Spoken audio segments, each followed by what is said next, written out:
Today, we're making 3-cup chicken, or Sanbeiji, a Chinese classic from the Jiangxi region, dating all the way back to the Song dynasty. It involves literally 3 cups, a cup of oil, a cup of rice wine, and a cup of soy sauce. First, we sear the chicken. Hot pan, sesame oil.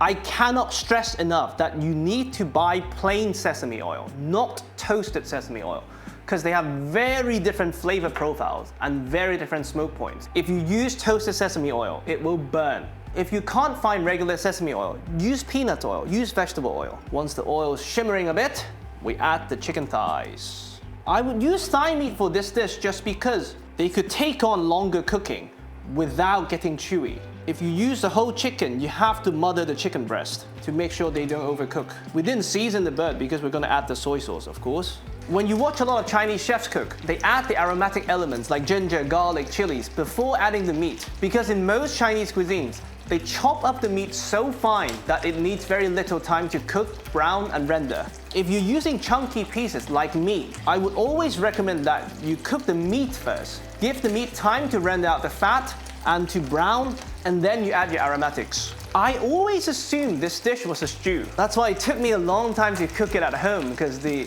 concept of adding a cup of oil was just so off-putting. A bit of research before this video made me realize the traditional version of the dish is a dry dish. Now adding oil makes sense because you want to evaporate most of the cooking liquid for the chicken to actually fry a bit. And since we're cooking chunky pieces of chicken thigh, once we get the good color, we're gonna finish it in the oven for extra crispy skin and to give enough time for the connective tissues in the chicken thigh to soften into very tasty gelatine.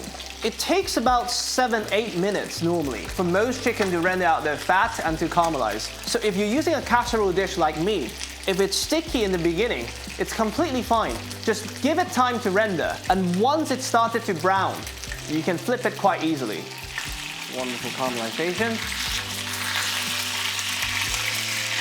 Now, we brown the other side.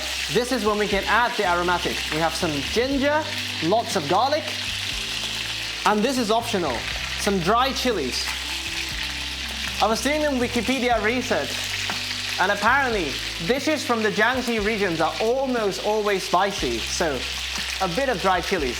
Now, we're going to add the rice wine. If you can't find Chinese rice wine, mirin, Japanese mirin, is a wonderful substitution.